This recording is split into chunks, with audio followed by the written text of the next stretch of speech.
ಈ ಆಧುನಿಕ ಜಗತ್ತು ಎಷ್ಟು ಮುಂದೆ ಹೋಗ್ತಿದ್ರು ಕೂಡ ನಾವು ಮೊದಲು ತಲೆಬಾಗೋದು ನಮ್ಮ ಗ್ರಾಮ ದೇವತೆಗೆ. ಅದು ಯಾಕೆ ಗೊತ್ತಾ? ಈ ರಿಪೋರ್ಟ್ ನೋಡಿ. ಊರನ್ನ ಬಿಟ್ಟು 1000 ಮೈಲಿ ದೂರ ಹೋದ್ರೂನು ನಮ್ಮೂರ ಜಾತ್ರೆ ಅಂತ ಕೇಳಿದ ತಕ್ಷಣ ಮನಸ್ಸು ನಮ್ಮೂರ್ ಕಡೆ ಓಡುತ್ತೆ. ಯಾಕಿರಬಹುದು ಹೇಳಿ? ಯಾಕಂದ್ರೆ ಗ್ರಾಮ ದೇವತೆ ಅಂದ್ರೇನೆ ಕೇವಲ ದೈವ ಅಲ್ಲ, ಅದು ನಮ್ಮ ಅಸ್ತಿತ್ವದ ಬೇರು. ಪ್ರತಿ ಒಂದು ಊರಿನ ಮಣ್ಣಿನ ಕಣದಲ್ಲೂ ಕೂಡ ಈ ದೇವತೆಗಳ ಶಕ್ತಿ ಅಡಗಿದೆ ಅಂತಾರೆ ನಮ್ಮ ಹಿರಿಯರು. ಹಾಗಾದ್ರೆ ಬನ್ನಿ, ಗ್ರಾಮ ದೇವತೆಗಳ ಮಹತ್ವವೇನು, ನಾವ್ಯಾಕೆ ಗ್ರಾಮ ದೇವತೆಗಳನ್ನ ಪೂಜೆ ಮಾಡ್ಬೇಕು, ರಥೋತ್ಸವಗಳನ್ನ ಮಾಡ್ಬೇಕು, ಹಾಗೆ ಅವರನ್ನ ಆರಾಧನೆ ಮಾಡ್ಬೇಕು. ಈ ಗ್ರಾಮ ದೇವತೆಗಳ ಬಗ್ಗೆ ಕಂಪ್ಲೀಟ್ ಮಾಹಿತಿಯನ್ನ ನಾನ್ ಕೊಡ್ತಾ ಹೋಗ್ತೀನಿ. ನೀವು ಆದ್ಯಂತ್ ಮೀಡಿಯಾ ಚಾನೆಲ್ನ ಈಗಲೇ ಸಬ್ಸ್ಕ್ರೈಬ್ ಮಾಡ್ಕೊಳ್ಳಿ, ಲೈಕ್ ಮಾಡಿ, ವಿಡಿಯೋಗಳು ಇಷ್ಟ ಆಗ್ತಾ ಇದ್ರೆ ಶೇರ್ ಕೂಡ ಮಾಡಿ. ಗ್ರಾಮ ದೇವತೆಯನ್ನ ಊರಿನ ಕಾವಲು ದೇವತೆ ಎಂದು ಕರೆಯಲಾಗ್ತಾ ಇತ್ತು. ಗ್ರಾಮದ ಗಡಿಯನ್ನ ಕಾಯುವವಳು ಇವಳೇ ಎಂದು ನಂಬಲಾಗಿತ್ತು. ಗ್ರಾಮ ದೇವತೆಗಳ ಹುಟ್ಟು ಹೇಗಾಯ್ತು ಅಂತ ಬಹಳಷ್ಟು ಜನಕ್ಕೆ ಪ್ರಶ್ನೆ ಆಗಿರುತ್ತೆ. ಅದಕ್ಕೆ ಉತ್ತರ ಪರಮಾತ್ಮನಿಂದ ಸೃಷ್ಟಿಸಲ್ಪಟ್ಟಂತಹ ಮೊದಲ ಶಕ್ತಿ ಅಂತ ಗುರುತಿಸಲಾಗುತ್ತೆ. ಆದಿಶಕ್ತಿಯು 9 ರೂಪಗಳಲ್ಲಿ ನವಶಕ್ತಿ ಅವತಾರವನ್ನ ಧರಿಸಿ ಭೂಮಿಗೆ ಬಂದಳಂತೆ. ಆಕೆಯ ಅಹಂಕಾರದ ಕಾರಣದಿಂದ ಭೂಮಿಗೆ ಶಾಪಗ್ರಸ್ತಳಾಗಿ ಬಂದಳು ಎಂದು ಹೇಳಲಾಗುತ್ತೆ. ಅವರಿಗೆ ಮಾನವ ಕುಲವನ್ನ ದುಷ್ಟ ಶಕ್ತಿಗಳಿಂದ ರಕ್ಷಿಸುವ ಕೆಲಸವನ್ನ ಕೊಡಲಾಯಿತು.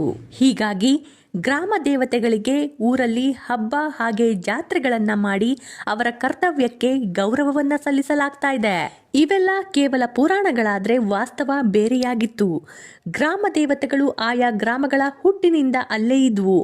ಕಾಡಿನಿಂದ ನಾಡಿಗೆ ಬಂದಂತಹ ಮಾನವ ಪಯಣ ಆರಂಭ ಆದ ದಿನಗಳಲ್ಲಿ ತನ್ನ ಕಾವಲಿಗೆ ಒಂದು ದೇವರು ಇರಬೇಕು ಎಂದು ಒಂದು ಕಲ್ಲನ್ನ ಇಟ್ಟು ಅದನ್ನೇ ದೇವಿ ಎಂದು ಭಾವಿಸಿ ಊರನ್ನು ಕಟ್ಟಿದ. ಹೀಗಾಗಿ ಈಗಲೂ ಬಹುತೇಕ ಗ್ರಾಮಗಳಲ್ಲಿ ಗ್ರಾಮ ದೇವತೆಗಳು ನಿರಾಕಾರ ಕಲ್ಲಿನ ರೂಪದಲ್ಲಿ ಪೂಜೆ ಮಾಡಲಾಗುತ್ತೆ.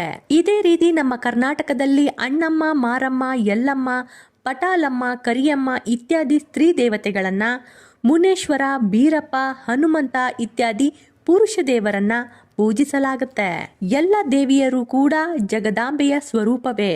ದೇವಿಯ ಸೈನ್ಯ ಹೊಂದಿದೆ, ಅದನ್ನ ಶಕ್ತಿ ಸೈನ್ಯ ಎಂದು ಕರೆಯಲಾಗುತ್ತೆ. ಈ ಸೈನ್ಯದ ಗಣಗಳೇ ಗ್ರಾಮ ದೇವತೆಗಳ ರೂಪದಲ್ಲಿ ನೆಲೆಸಿವೆ. ಆದಿಕಾಲದಲ್ಲಿ ಮನುಷ್ಯ ಪ್ರಕೃತಿಯ ಶಕ್ತಿಗಳಿಗೆ, ಮಳೆ, ಗಾಳಿ, ಭೂಮಿ, ಸಾಂಕ್ರಾಮಿಕ ರೋಗಗಳಿಗೆ ಹೆದರ್ತಾ ಇದ್ದ.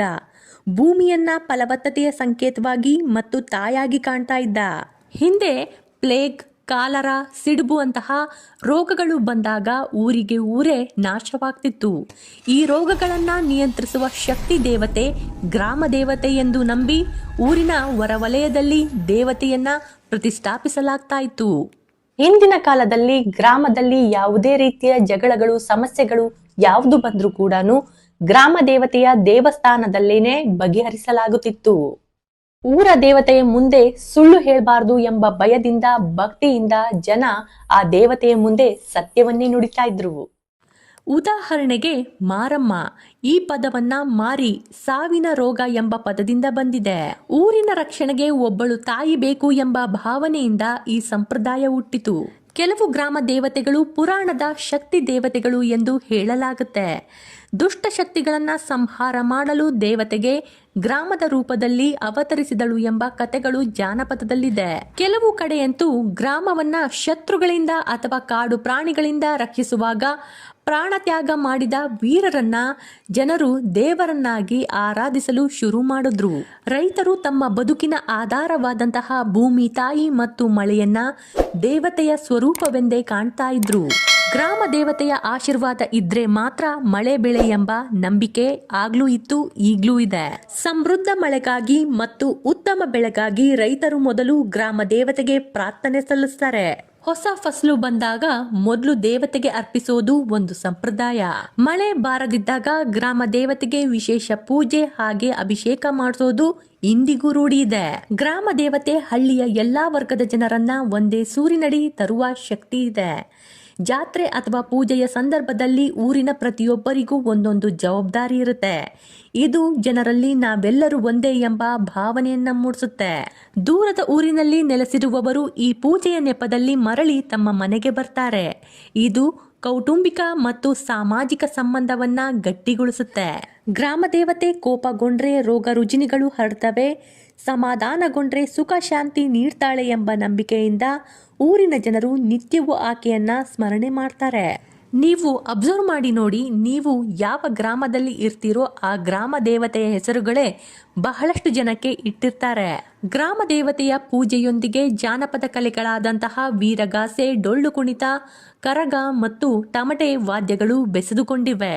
ಈ ಪೂಜೆಯನ್ನು ಮುಂದುವರಿಸಿಕೊಂಡು ಹೋಗುವುದರಿಂದ ನಮ್ಮ ಶ್ರೀಮಂತ ಜಾನಪದ ಕಲೆಗಳು ಮುಂದಿನ ಪೀಳಿಗೆಗೆ ಹಸ್ತಾಂತರವಾಗ್ತಾ ಇದೆ. ಗ್ರಾಮ ದೇವತೆಯ ಪೂಜೆಯು ಹಳ್ಳಿಯ ಜನರಿಗೆ ಮನಸ್ಸಿಗೆ ಶಾಂತಿ, ಧೈರ್ಯ ಮತ್ತು ಬಾಳುವ ಶಕ್ತಿಯನ್ನ ನೀಡ್ತಾ ಇದೆ. ದುಷ್ಟಶಕ್ತಿಗಳು ಗ್ರಾಮದೊಳಕ್ಕೆ ಪ್ರವೇಶಿಸದಂತೆ ಈ ದೇವತೆ ರಕ್ಷಣೆ ಮಾಡ್ತಾಳೆ ಎಂಬ ಅಚಲ ವಿಶ್ವಾಸ ಇದೆ ಹಳ್ಳಿ ಜನರಲ್ಲಿ. ಆದ್ರೆ ಬದಲಾದ ಜೀವನ ಶೈಲಿಯಿಂದ, ವಿಶೇಷವಾಗಿ ಆಧುನಿಕತೆಯಿಂದ ಗ್ರಾಮ ದೇವತೆಗಳ ಮಹತ್ವ ಮರೆಯಾಗ್ತಾ ಇದೆ. ಅನೇಕ ಕಡೆಗಳಲ್ಲಿ ಗ್ರಾಮ ದೇವತೆಗಳ ಗುಡಿಗಳು ಹಾಗೆ ಬಿದ್ದಿವೆ. ಅವುಗಳನ್ನ ಪೂಜೆ ಮಾಡೋರು ಕೂಡ ಯಾರೂ ಇಲ್ಲ. ಈಗಿನ ಕಾಲದವರಿಗೆ, ಪ್ರಮುಖವಾಗಿ ಯುವ ಜನತೆಗೆ ಗ್ರಾಮ ದೇವತೆಗಳ ಪರಿಕಲ್ಪನೆ ಇಲ್ಲವೇ ಇಲ್ಲ. ಆದರೆ ಒಂದು ವಿಷಯ ನೆನ್ಪಿಟ್ಕೊಳ್ಳಿ, ನಿಮಗೆ ಕಷ್ಟಗಳು ಬರ್ತಾ ಇದ್ರೆ, ನಿಮಗೆ ಮೇಲಿಂದ ಮೇಲೆ ಎಲ್ಲ ನಿರಾಸೆಗಳು ನಡೀತಾ ಇದ್ರೆ, ನಿಮಗೆ ಮೊದಲು ತಿಳಿಸೋದೆ ನಿಮ್ಮ ಗ್ರಾಮ ದೇವತೆಗಳನ್ನ ಪೂಜೆ ಮಾಡ್ಕೊಂಬನ್ನಿ ಅಂತ. ಗ್ರಾಮ ದೇವತೆ ಜೊತೆಗೆ ಕುಲ ದೇವತೆ ಇವರಿಬ್ಬರ ಆಶೀರ್ವಾದ ಇದ್ರೆ ಮಾತ್ರ ನಮಗೆ ಯಶಸ್ಸು ಸಿಗೋದು ಅಂತಾರೆ ದೊಡ್ಡೋರು. ಅದಕ್ಕಾಗಿಯೇ ಯಾವುದೇ ಶುಭ ಕಾರ್ಯಕ್ರಮಗಳನ್ನ ಮಾಡಿದ್ರೂ ಕೂಡ ಮೊದಲು ಗ್ರಾಮ ದೇವತೆಯನ್ನ, ನಂತರ ಕುಲ ದೇವತೆಯನ್ನ ಬೇಡ್ಕೊಂಡೇ ಮುಂದಕ್ಕೆ ಸಾಗಲಾಗುತ್ತೆ. ಯಾಕಂದ್ರೆ ಅವರ ಶಕ್ತಿ ಅಷ್ಟಿಷ್ಟಿಲ್ಲ. ದೇವತೆಗಳ ಆಚರಣೆ ಮಣ್ಣಿನ ಸಂಸ್ಕೃತಿಯನ್ನ ಜೀವಂತಗೊಳಿಸ್ತಾ ಇದೆ. ಈ ಆಧುನಿಕ ಯುಗದಲ್ಲೂ ಕೂಡ ಹಳ್ಳಿಯ ಮೂಲ ಸೊಗಡನ್ನ ಕಾಪಾಡ್ತಿರೋದು ಆ ದೇವತೆಗಳ ಮೇಲಿರುವಂತಹ ಭಕ್ತಿಯಾಗಿದೆ. ನನ್ನ ವಿಡಿಯೋಗಳು ನಿಮಗೆ ಇಷ್ಟ ಆಗ್ತಾ ಇದ್ರೆ ಲೈಕ್ ಮಾಡಿ, ಶೇರ್ ಮಾಡಿ, ಹಾಗೆ ಸಬ್ಸ್ಕ್ರೈಬ್ ಮಾಡೋದನ್ನ ಮಾತ್ರ ಮರಿಬೇಡಿ. ಧನ್ಯವಾದಗಳು.